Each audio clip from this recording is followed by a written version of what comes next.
Good evening, everyone. Welcome to a special Halloween Eve edition of Compass Games Town Hall, episode 123. I'm just playing with some of the fun overlays while I was in the background there. So we're just waiting on Bill and Billy to hop on. I'm sure they'll be here in just a second. I'm already seeing a lot of folks posting about Expo. Yeah. I'm sure that comes up a lot. We end up talking about so many different projects at Expo, and then everybody ends up with more work. But we're all so happy about it. Oh, it looks like we'll have some World War III action. I don't think those are on the event list. So if those are supposed to be on the event list, send me an email. I forgot that it hides my face if I'm the only one here.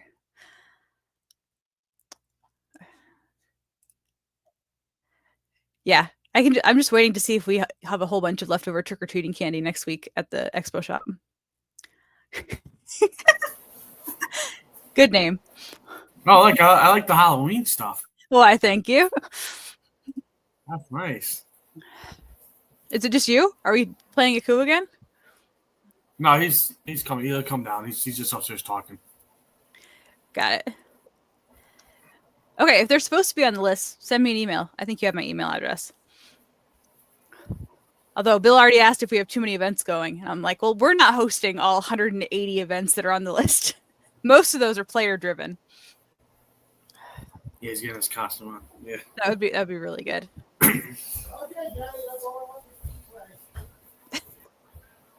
Okay. I thought he was talking to us. Like, okay, gang, bye. Okay, bye. Nice talking. Who's laughing? Brittany. No laughing in this company. It's half of what we do here. What are we doing? What? Oh, it's scary. Nice and spooky. Yeah, like our freaking customer. Oh my gosh. Hi guys. We love you all. What the fuck? Oh, that's got to be ketchup. I cut myself? Not zombie makeup. I cut myself. Greg, you said you weren't going to be here. No. How'd I cut myself? Bill. The world may never know. Is it really cut? Jesus, I didn't feel it. Okay. I'm going to unmute us. All right. What do you want to start with? What do I want to start with? Are we live? Of course we're live. Well, Bill said we weren't live. No, it's not. Wow. Jesus. I'll go for the default. Jeez, I don't know how I got that. Well, the convention is... Hi, Wesson. You want to say hi to everybody? Yes. You're a good boy. Come on. Hop up there. Come on. Right, well, stop sharing. Hop so up here. No, come on. Come on. Hop up here. Everybody wants to see it. Nobody wants to see it. I don't want to see it. So the convention is right around the corner. Right? Next week. Oh, thank you, young man. Yeah, it tastes rank. Yeah, it's not very good water. Dump it. Garbage. He's trying to kill me. He's trying to kill the king to take over the company. That's what the joke was last time when you were here. Yeah, he's poisoning me with no, it's a bad water. What? No, the cup's fine. You gotta get new water. Nothing. So what else? Yeah, the convention's next Wednesday, and we've got what almost 110. Yep. Signed up. So that's yeah. So it's gonna be a busy one. And what else we got? The catalog's doing well. Yeah. What else? That's all I had. Couple updates. Grand Army of the Republic swapped in. And for the Motherland, added onto the end here because Kaiser's High Seas Fleet has shipped, and we'll be joined later tonight by the designer Gilbert Collins for a little Q&A. So start thinking about questions that you have for Gilbert because mine are all very in-depth strategy questions because I've already interviewed him twice at this point. I didn't want to do any repeat questions. Better. Did you throw the other one out? Oh, we'll take it out. We'll take it upstairs. Okay. How come I can hear myself? I don't know.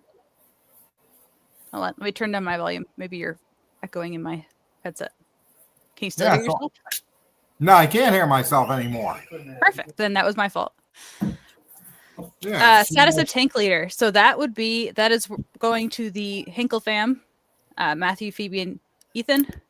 They're working through checking that all of the edits from the first review on Eastern Front are done, and then they're going to be the ones in charge of the next games in the series. So we thought that it was best to have them push Eastern Front over the finish line if they're going to be working on the future games. Get everything on one page. Oh, yeah. Vicky says, can't wait to see you next week. That's what means she's going to yell at me for 2 hours.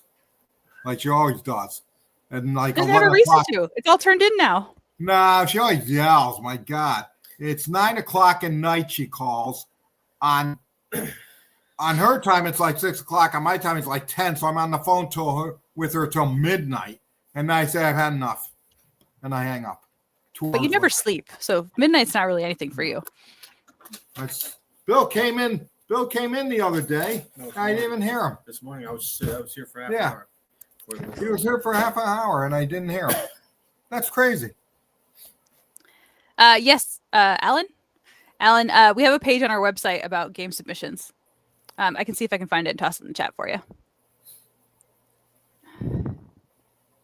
Which one? I think there are 2 at this point. Are you talking about Shattered Swords? Because that one is on the website and should still be there. Mm-hmm.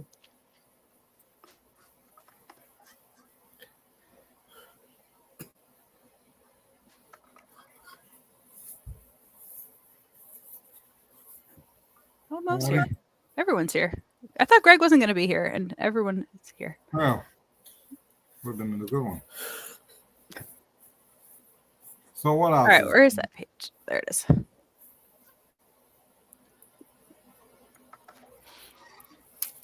I've got some fun stuff to share. I'm sure you do. Let's see it. I also have games as requested. Do you want to start with a game? Oh, yeah. Give us a game. I want to play a game. Oh, yeah. I like this. Okay.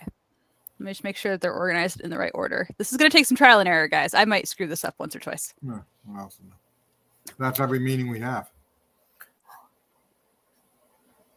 I don't know what I did. You want everyone mad at me. Especially after today's meeting. You want everyone mad at me. Oh, it's like you have to figure it out. All right. What is that? You got to figure out which game it is. And it will get progressively less pixelated if nobody guesses it. I don't like it. I gotta figure it out. It looks funny. How the hell can you guess that? There's nothing there. You gotta figure it out. Oh, It gets a little easier as time goes on. I know what it is. You should too. I don't see anything. It's a map. Oh, I know what it is. I actually don't know what it is. It's a map. Engine Thief, somebody said. Battle Him too. Oh, there it is. No, I know.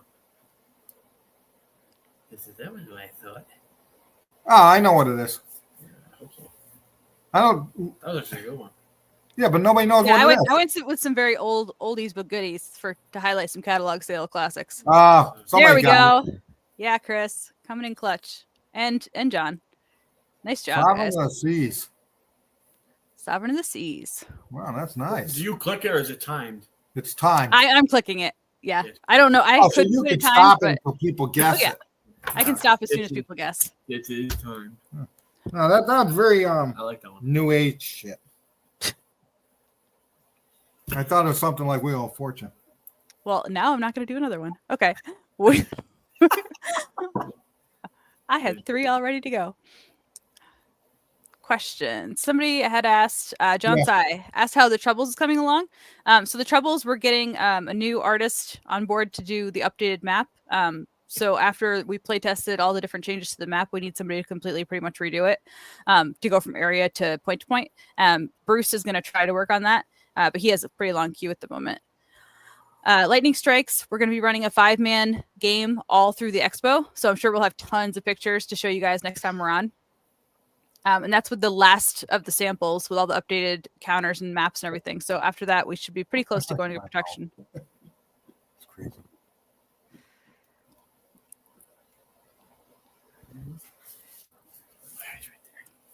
John, you want 100 points, and the points don't matter. No, John got to talk to us. That's enough. We answered a question. So what else? I want to think what happened.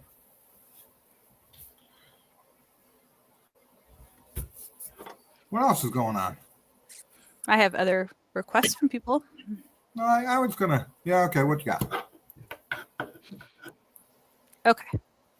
Let me go here. All right. So David Myler had asked about the Spitfire Ace 303 Polish Squadron. So I put together a couple of shares from that. Let me see. We get down to. So we have the counter, which is just very tiny. But I thought the really cool thing was the Ace card for the 303. And you got, of course, your starting ability, same as all the other Ace games. Starts as Flight Sergeant. And then we also have, there's a whole lot of content for them. There's a name generator just for your Polish pilots, and then explaining the anglicized versions. And that's pretty cool. And then when somebody was talking about, is there like flight school? There is a previous combat experience, which is an optional rule, but it's recommended to use that when you're doing the 303 squadron because they are all experienced pilots.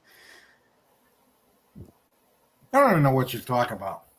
For Spitfire Ace. Somebody had asked specifically about the Polish pilots for Spitfire Ace. Oh. So this is all the special stuff for just the Polish pilots. I'm half Polish. Yeah. Are you really? Yeah.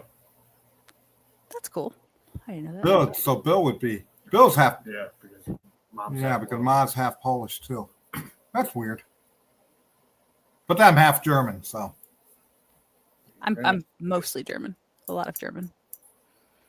Let me see what else we have while we're in here. Somebody had asked about Pirate Hunter. Who would ask about that? Robert David had asked about Pirate Hunter. Pirate Hunter. So this is the follow-up game to Golden Age of Piracy. So you played as the pirate, and now you're going to play as the Pirate Hunter. And then the third one is Merchant Trader. So we're going to go completely like away from the combat and try to just get your goods around and try to ignore all the action that's happening around you. I thought I had uploaded cards for that too, but I will double check. Oh, there they are. Separate link.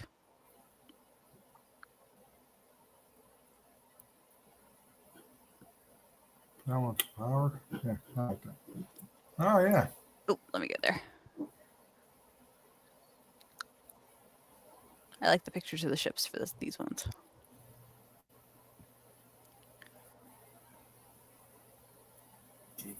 Now you still have the pirates. They're still around, but you're coming at it from a different angle. And can you discover where their pirate haven is? So we're down to, I think, just the booklets at this point. So the charts and tables booklets and the rule booklet, those just got uploaded this week, now that the cards are updated. And that one should be heading into the pre-production queue pretty soon. Let me make sure I'm not missing any questions as I'm just jumping around here. A ton of them. But I don't say anything. That's what's there. Here's a question. Yeah, it's the 1992. Victory at Sea is the 1992 edition that John Edwards did. Okay, because there were ones way before that. Okay, but this is specifically the one that he did that he wanted reprinted. Okay, so that's why it's the 1992 edition. Okay, but Victory at Sea existed. It's not the same thing as War at Sea. They're two different games. No, Victory at Sea. Yeah. Yeah. He said it seems a lot like War at Sea, but it's two different games, just very similar. Yes. Yeah, see, Victory at Sea came out by Jetco, which was John Edwards in 1992. Okay? So that's why it's a edition. Okay. What else we got? Which will be released first? Spitfire Ace. Oh, go to your look. Go to your look. My good God. Go to your look. I want a countdown of like how many minutes it's been since I've shared the release schedule. Getting some of these games finally done. See? Spitfire Ace is there on top.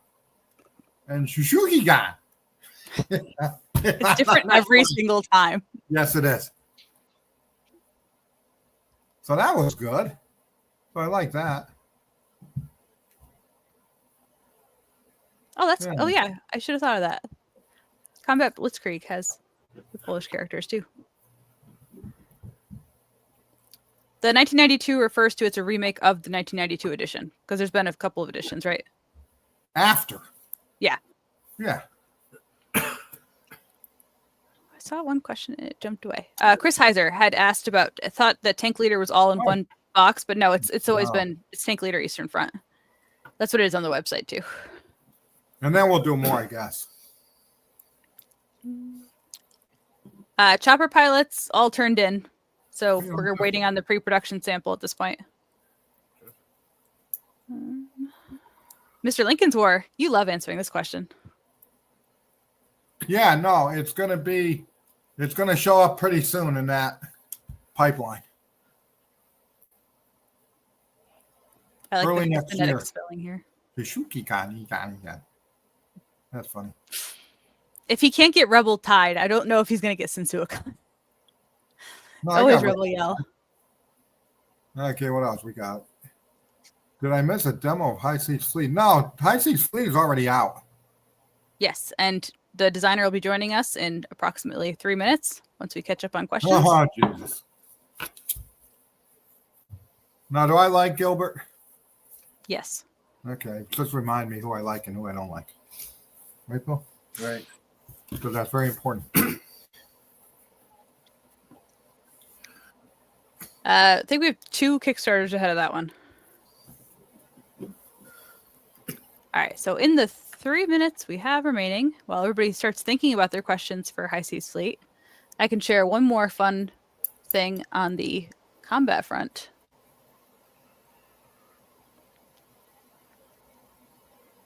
Maybe. What? There we go.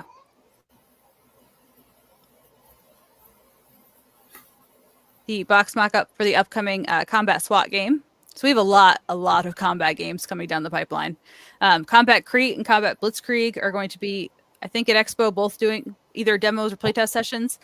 They're going to have the production copy of Eastern Front there for folks to check out. We've got Pacific still coming. We've got SWAT. We've got SEAL Team 6. I think there's one more, and it's slipping my mind, and somebody's going to yell at me for forgetting their combat game. So I am sorry in advance. Because all the combat designers are always here. Oh, just Blitzkrieg at Expo. Slightly off there. Okay. Let's see. Storm of Steel. Will Storm of Steel be reprinted? Negative. But the new one is coming out, or coming up pretty soon. The artist is working on it right now, the SPD Dauntless game. So no Storm of Steel. Right, Bill? Bill said no. Combat Vietnam. I did forget Combat Vietnam. And I think Korea. I think Korea is also on Yeah, we have Korea. the Fam's list. I don't know. I don't know if we're ever going to see Pacific, because that just doesn't go anywhere. All right.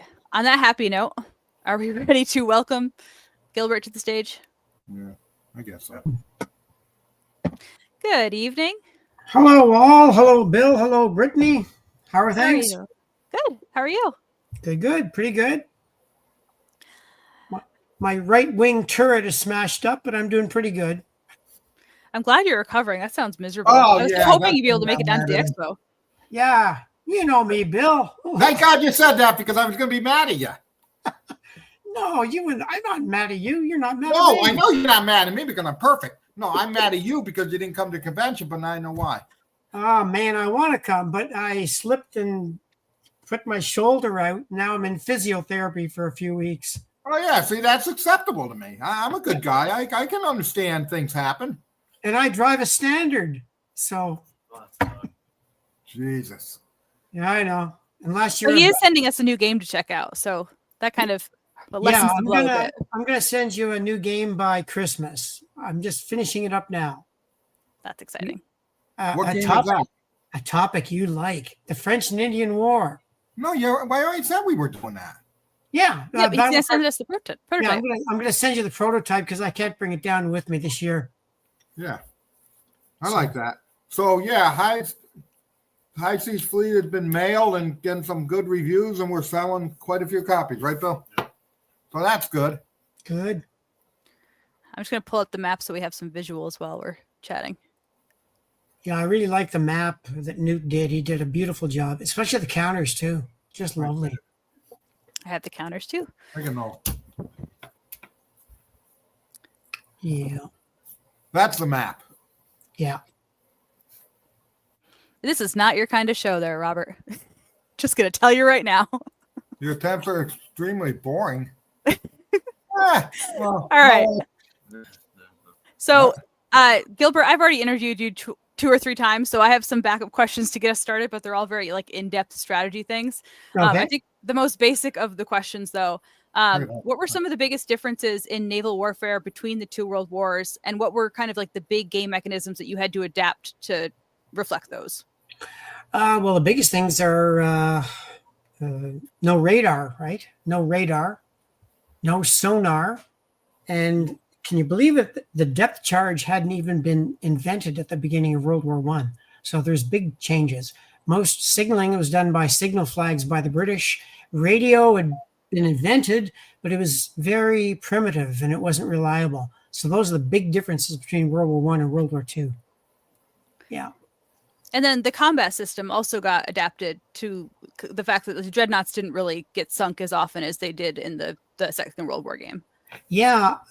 For those of you who remember the old war at sea, the first one came back, in 1975. It's been a tournament at WBC for decades. Very popular game. It's in its like sixth printing. But I never really was on board with that game. I came to the party very late for that game. So I decided, well, why doesn't someone do a World War One version since it seems more suited to World War One?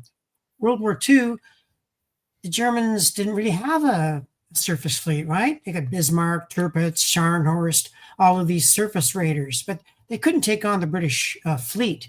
But in World War One, they could, and that's why I thought we needed a World War One game on the war at sea. But to answer your question about the combat, what I didn't like about War at Sea was, you may remember you had all these ships in the same area with other ships. And you just said, oh, I'm firing at this guy. You're firing at me. I fire at this guy. And ships could just fire at whoever they wanted. World War One, of course, they didn't do that. The ships were on long, long lines, sometimes stretching out as 4, 5, 6 nautical miles. So you had to fire at the ship opposite where you were. So my combat system adapted that. Plus, I got tired in the old game of you roll the dice, get a 6, you sink this guy, get 2 6s, sink that guy. Ships were sinking all over the place. When in World War One, I think I don't have the exact count, but I think 2, maybe 3 dreadnoughts were sunk by gunfire. It's very rare. So in my game, we have this break-off rule where if you take 1 hit less than your defense factor, you're forced to break off. And that's what makes it quite different than the standard War at Sea system. Got it. We got some good questions coming in. I wish I could make these a little bit smaller. So I haven't read the rules yet, but I saw the pre-net dreadnoughts were included, but very limited in utility. Why no real combat rule for them when grouped together? Okay, that's a loaded one. Is anybody familiar with the game High Seas Fleet that was attempted to come out by Blue Iguana Games some years ago? Bill, are you familiar with that at all? No, no, I knew of it, but why would I be familiar with it? It never came out. Well, it never came out. It's just it. Okay. Well, that game had all the pre-dreadnoughts in it. So there was tons and tons of ships. You had just tons of them. But I got to play test that game, and all the pre-dreadnoughts were what I called one-hit wonders. That a defense factor of 1. Roll the dice, hit a 6, gone. Hit another one, gone. So they were just like targets. They weren't doing anything. You had all these extra counters that weren't doing anything. And as I read more about World War I naval combat, the pre-dreadnoughts did not sail with the main fleet. Only once did they sail at Jutland, and they were in the way. Scheer was kind of sorry he brought them. So I decided, no, let's have the pre-dreadnoughts do what they did in real life, background, guarding merchants, guarding passageways. They're background vessels. They're doing all the logistical work of the fleets. So that's why I took them out and added them only in an abstract sense in this game, mainly to cut down on the counters. I'm just going to switch you up a little bit higher so you don't get covered up by the questions. Ontario Rimrunner asked, how did you determine the combat factors for each ship? Wow, that's another loaded one. Well, I wanted the game to resemble War at Sea. So all those fans at War at Sea would say, well, I'm not buying this one because it doesn't look a thing like War at Sea. It's really John Edwards' system, and I spruced it up, cleaned it up for World War I. I didn't want it to be an entirely new system. I wanted it to be familiar with those fans who like War at Sea. So the combat factors were derived from the World War II values. I looked at the armor. I looked at the penetration factor of the guns, how big the guns were, all these factors. And then you got to take all this data and simplify it down to a die roll and still make it playable. And that's how the factors were derived. Of course, with data like that, you're always going to get somebody who will say, well, I don't agree with that defense factor. I think that should be a 3. Okay, well, make it a 3. It doesn't matter. But that's how the data was arrived. They're my value judgments. I made the battle cruisers kind of thin-skinned because they were, and the Queen Elizabeth class, very good in defense, along with a lot of the German ships. So that's how the values were derived. Got it. Chris Selman had asked if there's a ground component in an abstract manner. No ground combat, although you will notice on the map, you can see that little dotted line there in France, actually Belgium and France. That's meant to represent the front line of World War I, where that's as far as the Germans got. They got stopped there, and that line was very stable for like 3 years. And that's the only land combat you're going to see in this game. It's a naval game all the way. There's a little bit of like very, very abstract with the like room 40 intelligence. Like you're getting the benefits from people on land, but it's not really. Yeah, the room 40. Yeah, the room 40 rule is kind of neat. You can only use that little chit once per game because each time areas are in the same, ships are in the same area. In the old game, you fought. If I have 5 ships in there and you've got 10 ships in there, we have a fight. That's not realistic because those areas, as you can see on the map, represent hundreds of miles. So if 4 ships are in the North Sea German and 4 ships are in the North Sea British, do they even see each other? The North Sea is a big place, especially in bad weather. So I added this squadron sighting table or engagement table where before ships can fight, they have to roll each of you on that table to see if you even see each other.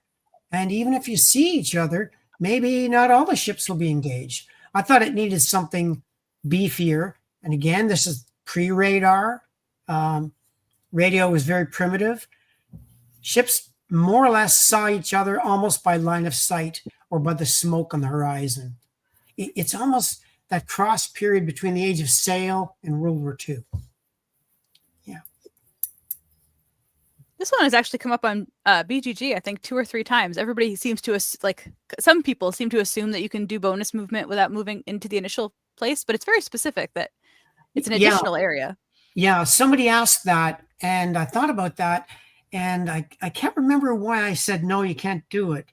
I think it was because some people might use bonus movement on the first turn and then maybe bonus move it back when they got into an embarrassing situation. Well, I don't want that. And again, I wanted to make it as close to John Edwards' design as I could, but still make it a better simulation. But no bonus movement first. No. Yeah. Caden asked how the game handles convoys and submarines.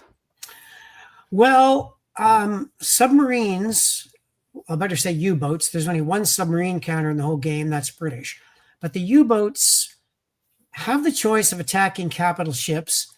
Not recommended. It's not very good. Only if you roll a 6 will you hit one. What you really want to do is attack merchant shipping. And that's built into the table. So when they ask, well, our escorts put in there and convoys, that's a function of the merchant shipping table. We assume that U-boats are attacking a convoy or single ships. And of course, there's some destroyers defending the convoy.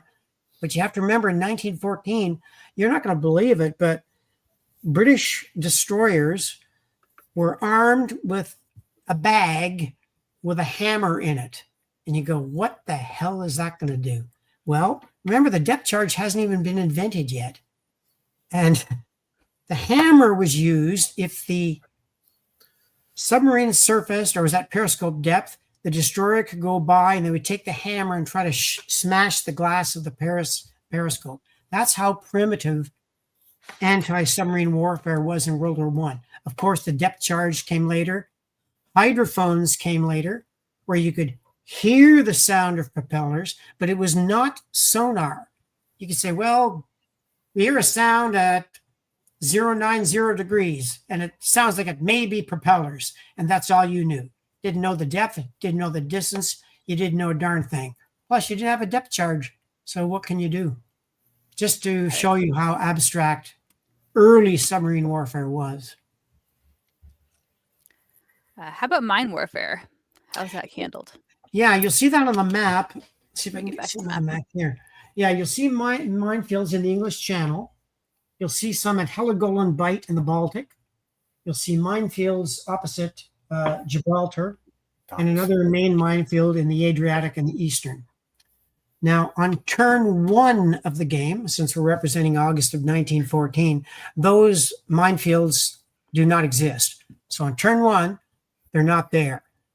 And that gives the Germans an advantage to maybe sneak through the channel on turn 1. But on turn 2 and for the rest of the game, those minefields are in.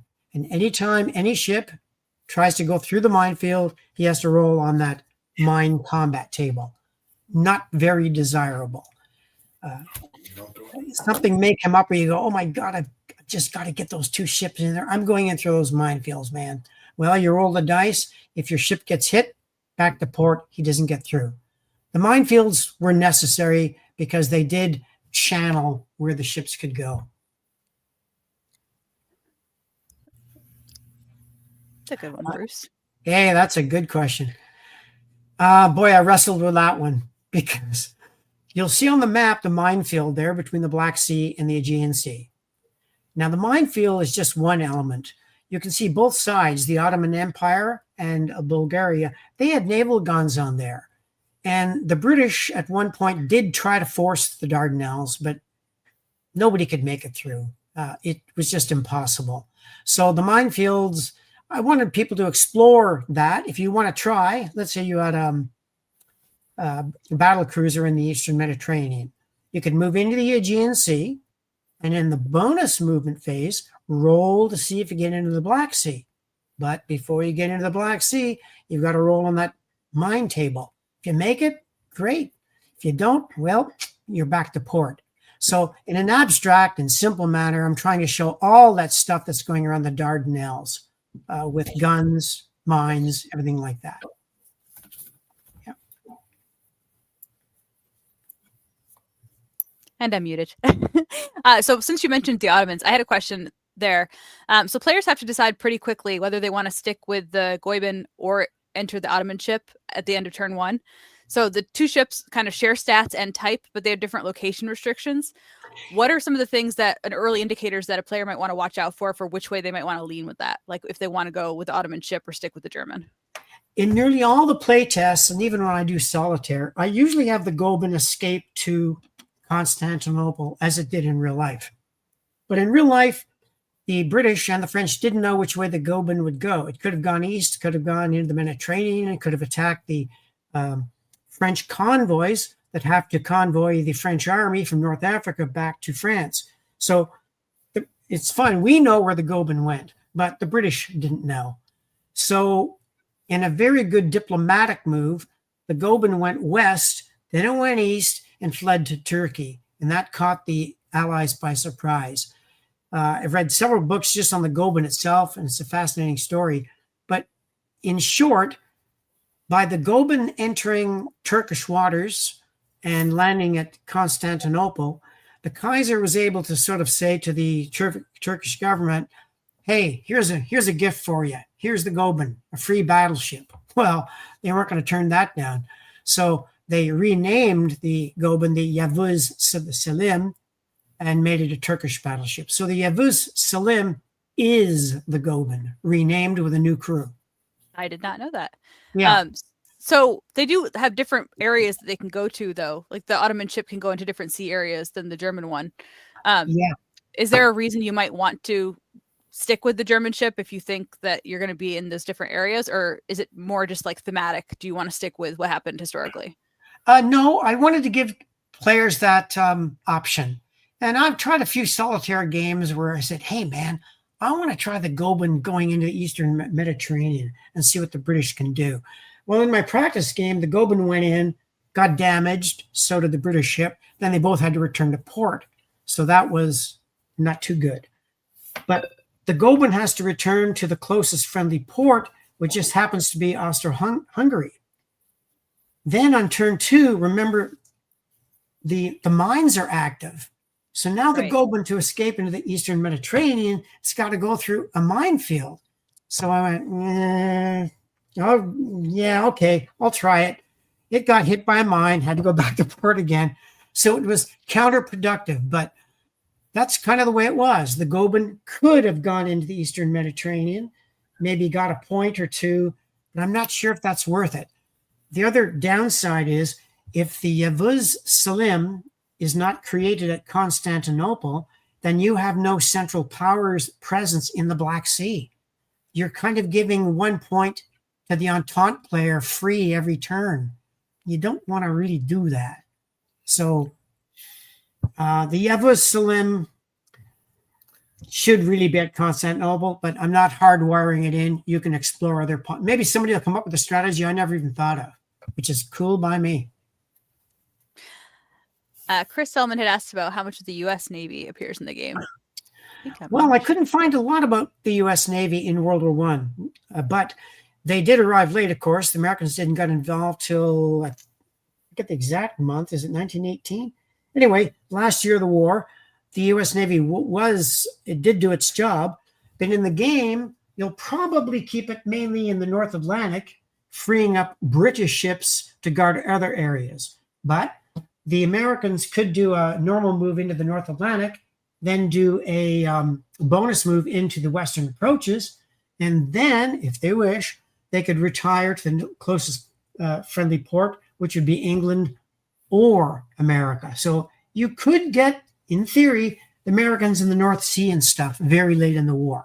I wanted that possibility. I didn't want to lock the Americans just into the North Atlantic.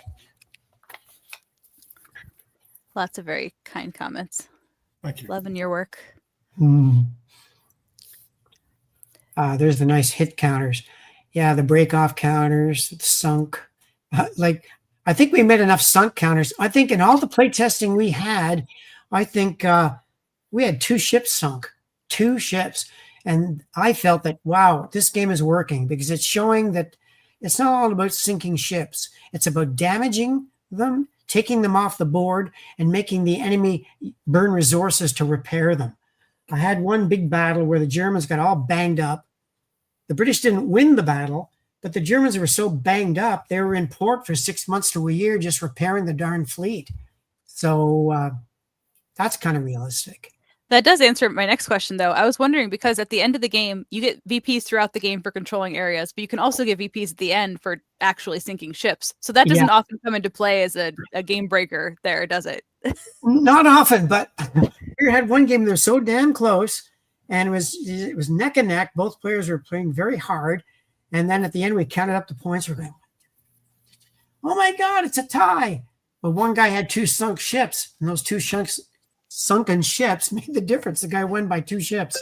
I thought that was kind of neat. That is neat. Yeah. That's pretty easy. It's on the turn record. It says what? August through December 1914, January through June. We're talking 6 months. So this is grand strategy. Don't think when you move fleet and get a battle, you're going, well, that's the battle on May 31st, 1916. No, that really represents 6 months of maneuvering. There might have been all kinds of small battles, skirmishes, and the net result is, in the end, who controlled that area, the British or the German. And you'll notice some anomalies that I think that exists in War at Sea too. For example, one guy might say, hey, man, look at the Dogger Bank. The British get 1 point, but if the Germans hold it, they get 3.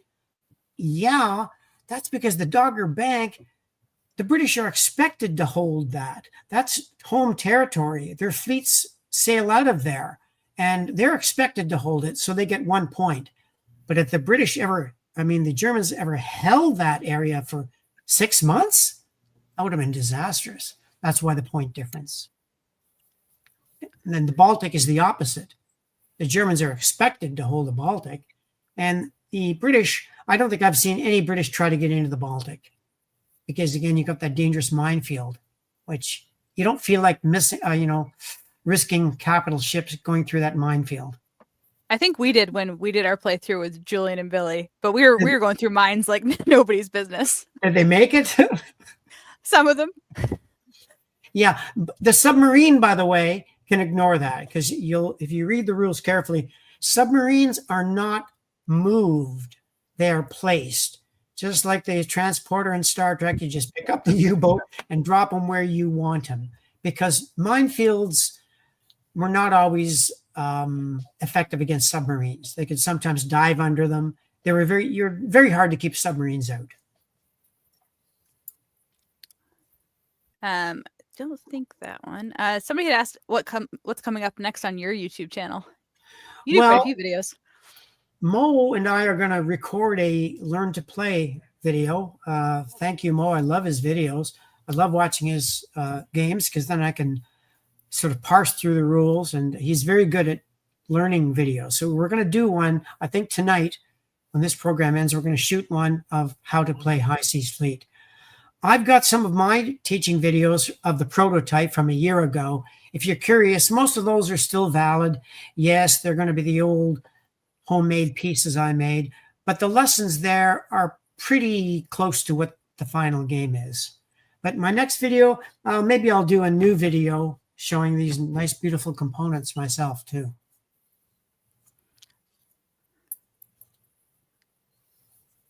All right. I think that's about it. Any other questions? I think the play 2 video is going to be important. The I think I said that in the video. Turn 1 of many, many, many games is different than all the rest.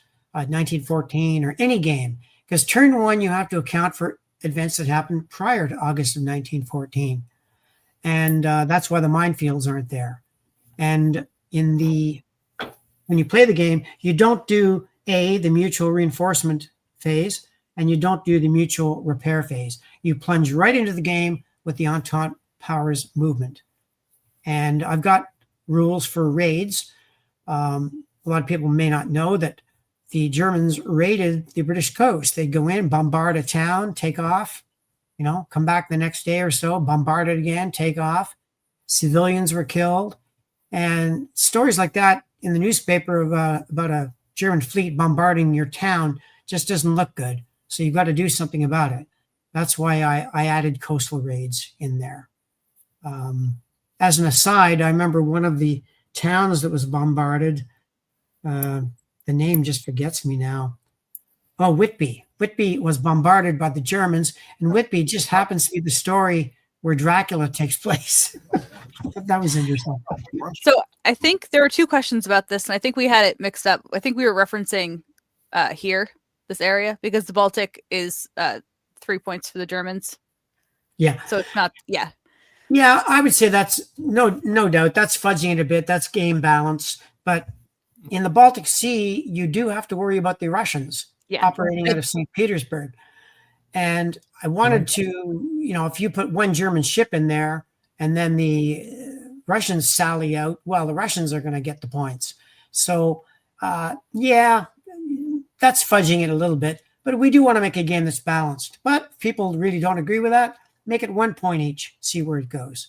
I think they're just referencing an earlier comment. We were talking about how these numbers flip, and I think we accidentally said Baltic, but I think we meant over here, because the Baltic is correct, because the Russians are there. Yeah. Those are the correct numbers. Yeah. I will say, I think it's in the designer's notes.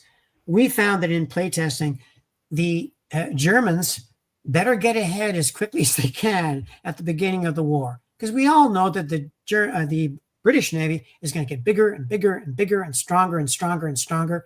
And by the end of the war, the whole high seas fleet hardly sallied out after 1916. It just sat in port for 2 years. And I didn't want that. So try to get your points as early as you can, because if you don't, you're going to have to maybe risk the high seas fleet in a big Trafalgar battle and hope you win. All right, I think one more question from Andrew before we wrap up. Yeah, I had to make them preset. I mean, I wanted this to be true to War at Sea, a simple game. Sure, I know that minefields, they were moved, they were deployed, they were redeployed. I didn't want the game to be about minefields. I wanted it to be about the surface fleet, and you'll find that that's where the game's emphasis really is. But you're quite correct. The game could be a lot more complex, but then it wouldn't be a 2-hour game, would it? And it wouldn't be simple. And that was not my objective. I wanted something simple and fun to play. I think you did a great job of that. And based on the initial comments, I think everybody else agrees. All right. Thank you so much for joining us tonight. Good job. Everybody pick up your copy of Kaiser's High Seas Fleet on the website right now. And we will talk to you later. Looking forward to checking out your new design. Oh, I can ask you a question because my chat wasn't working. I tried to go on the chat and I couldn't ask.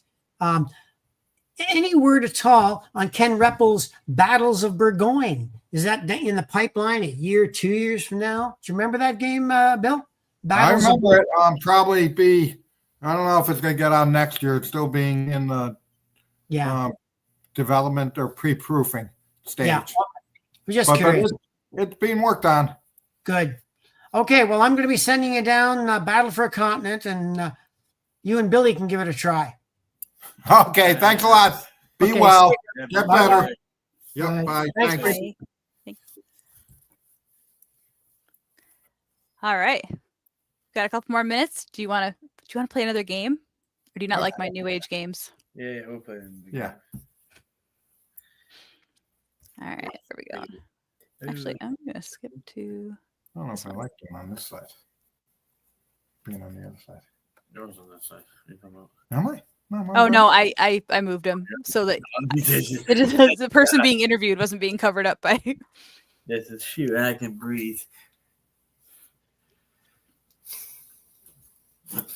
I know what that is. Nice. You already know. Yeah. Say it. It's Armageddon. How did I know that? Yeah, I figured you were going to get that one. All right, well, I will go to the other one then. I thought this one was going to be harder to get, but you should still play it out. Bill's just got the answer. You played it out. You already said the answer. Well, no one heard. Yeah. No one listens. They're all here just for funsies. I won't say. Oh, somebody said Battle of Armageddon. Yeah, look at that. I know this one. Oh, okay. To be fair, you guys can accidentally. There you go. Now you can't see the answer. It's either. Oh, you muted us? I didn't mute you. I'll mute you. You're not even close. What you said. Oh, that's good to know. Battles of Burgoyne is next up in Paul's queue. Wow, a couple people got Battle for Armageddon. Nice job, guys. Russia. Interesting. Grant. See, Grant was the one I thought I would get everybody with. But it is not. Zelda. World War, I don't think that looks like. No. Oh, no, I got it. No, no. Bill got it wrong. Yeah, it's the other one. Kharkov Battles doesn't have a bunch of tables on it, does it? I don't remember there being a bunch of tables on the maps for that. No, I don't. I don't Test of Faith, that's a good guess. See, that's fine. Like my life, Test of Faith. These are that's an awful guess. Well, don't say that to people. I'm nice. Yeah, get in your hashtag town halls while we're bar left. I think the next one's gonna give it away. Yeah, it's Grant. It is not Grant. It's not Grant, dude. It does look like Grant. That's why it's a trick question. You even said they're old games. I know what it is. I guess Barlow's an old game too, to be fair. Yeah, it is. Nobody. Oh, I stumped you guys. Okay, so one was too easy, one was too hard, and one was like just in the middle. So perfect. No, I have this one. I had this one a while ago, but I can't. All right, what is it? Bill's the greatest. What? What is it? Land Pleasantness. Correct. I got it. That's Barla. That's funny. Wow. I got it, Bill. That was a good one. Yeah, that was a good one, Bill said. Yeah. I didn't want Nice. to say it because I didn't want to ruin it for Brittany. I So- appreciate that. You did. Okay. Anything else? Let me see if there's any other shares. Okay. I need playtesters, guys. I have Go on. the stars, which I talked about a little bit, I think 2 episodes ago. So this is the one it's not high sci-fi. It's more near future, military focused. The planets actually move around the map. They have orbits. So the debris of different things and the planets moving, you have to plan for a moving battlefield, which is very, very dynamic for a tabletop game. Especially solitaire folks, guys, because we're doing a solitaire story campaign. So it's going to be very interactive for big groups of players. But the solitaire campaign has a ton of lore to it. Let me see if I can get. What's this game? This is the one that we just very, very recently signed.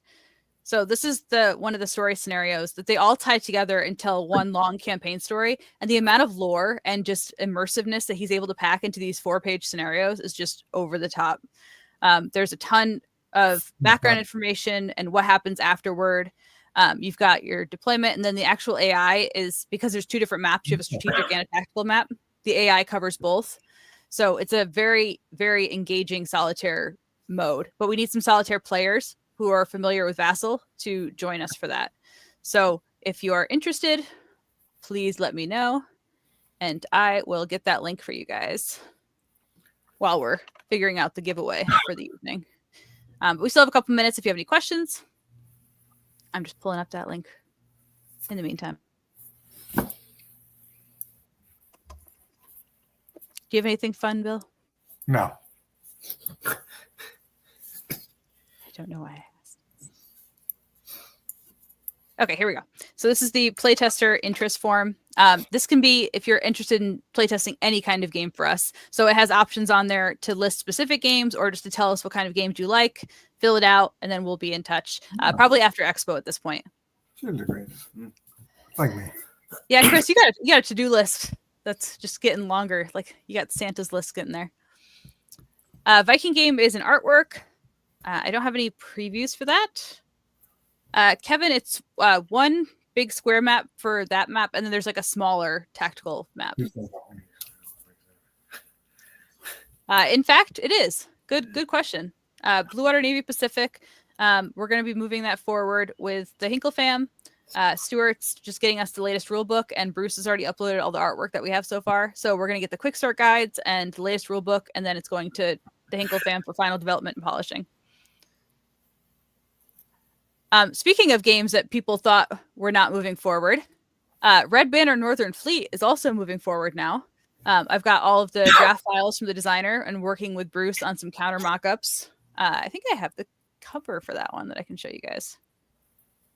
I just know that I think 2 people brought it up last week.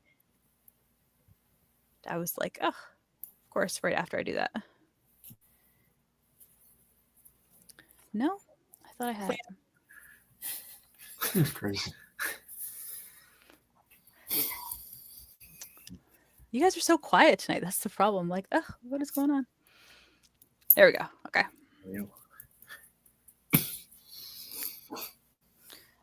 First draft on the cover for that. Let me see if I can adjust the aspect. Oop. That didn't help at all. There we go. Look at rules. Mo, the last comment I saw from the designer was that he liked the BGG rules, but wanted to keep it as close to the original game as possible. But we're going to be definitely discussing that because I know. When you look at the rules, we're comparing them to the rewrite of. I don't know what Yeah, the somebody had done a really nice rewrite on the Blue Water Navy rules to make them easier to understand, better flow. But Stuart didn't want to adapt to that because he wanted to keep it with the format of the first game. Yeah. But Yeah. yeah. Rough estimate for Kickstarter for the Burning Banners expansion. Probably next summer at this point, based on where we're at. Well, that's a good question for you guys. I can't even help with this question, so you're up. There's a few. What though? Bulge. Bulge? What are you talking about? One or two. Yeah, but that's not on sale. Oh. You talk about what are on I sale. thought you were just talking about what was mentioned in the catalog. If it's not on sale, it's probably low in stock. Oh. Yeah, if it's not on sale, then it's low in stock. Yeah. We are. I don't understand. Yeah, I'm shocked that we get so many questions on Battle of Bitter Woods. Okay, it's out of stock on the website, meaning it's not there. Okay, we don't have any more. But it's in the catalog. Well, maybe when the catalog was done, we had copies, and now it's out of stock. So I must get like 3 questions on that. Why can't we order Bitter Woods? Because the catalog's done months in advance. Okay, and that is out of stock. I tried to get your cohorts to spill some unknown facts about you last time. Oh, good. Yeah, they shouldn't spill any facts. There's a lot to spill, but they won't do it. Andrew, early summer 1983, so Cold War. What's that? For Red Banner Northern Fleet. Oh, yeah, I like that. So if I don't know, I guess I'm confused because I was looking online today. I couldn't realize, did they reduce the tariffs by 10% for fentanyl stuff? Does that mean the tariffs are now 20% for gaming, or is it still 30%? I can't get an answer to that. Why would the tariff? Or I don't know. No, he said he reduced it by 10%, but I didn't see anything that said. I didn't see anything that is ours now 20% instead of 30%. But, does that just make it a little lower when the 100% goes into effect? So it's one. No, the 100% ain't going into effect. That's good. Yeah. So what else? So that's that. What else we got? Yeah, no, I'd say Bitter Woods is not there. So what else we got? We had some requests for a new edition of Absolute Victory. Just throwing that out there from not me, from other people. Yeah. It was from her. Yeah. I don't know. That one, the problem that's going to be a lot of work, and I don't know if it. Yeah, see, tariffs on Chinese goods dropped from 57 to 47. So I think ours dropped from 30 to 20, but I haven't heard anything about that. Because we only pay 30. We don't pay 57 now. Just one more. What's this? So this is I think it's solitaire games on your table for each month, and one of the posts for this month was one of the playtesters for Strait of All Saints, and they have a whole 3D setup, and it reminded me of, I don't know if anybody played the old Pirates SCG. It was like that card game that the minis were actual playing cards, and you punched out the pieces and made them, and then fought with the ships. That's what it reminds me of. I don't like the ships. Well, they're not part of the actual game. There's the prototype ones, but they look pretty. I like them. I thought that looked like fun. So get your hashtag town halls in. What are we giving away tonight? Brief Border Wars too. Got it. So you're getting 4 free games. So more of you should want to be in on this. I think 30 of you don't want 4 free games. What's it say? I don't know what's it say. There's a whole bunch of people who haven't done their town hall yet. And Yeah, Brief Border Wars too is 4 games. World War III Eastern Front is actually handed in. Well, that's good news. So things are moving along, right? Good. I'm glad I'm not the only one who remembers that. Well, Pirates. Yeah, the game. All right. No, John, you get what you get, and you don't pitch a fit. Yeah, he ain't gonna win anyways, because we block him. We're not that high tech over here. Okay. So, do we want to give away our game, or do you have anything else that you want to? No, I don't have anything.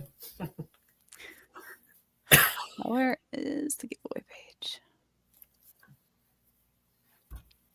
There we go. It has a duck as the icon, not the normal internet icon. I could not find it for the life of me. Okay. There are 25 of you who have about 10 seconds to hop on here. Hashtag town hall. Come on, make it an even 200. All right, fine. No, you guys one got in quick. Ah, nice job. Thank you. Who's it gonna be? Neil. Congratulations, Neil, over on YouTube. Please send us an email to sales@compassgames.com with tonight's episode number and your mailing information, and we will get you your copy of Brief Border Wars 2 on the way. All right. Yeah. So, yeah, we'll see you in 2 weeks. Next week's our convention. Mm-hmm. And then, yeah, we'll see you in 2 weeks. All right. Bye, all. Bye. Have a good holiday.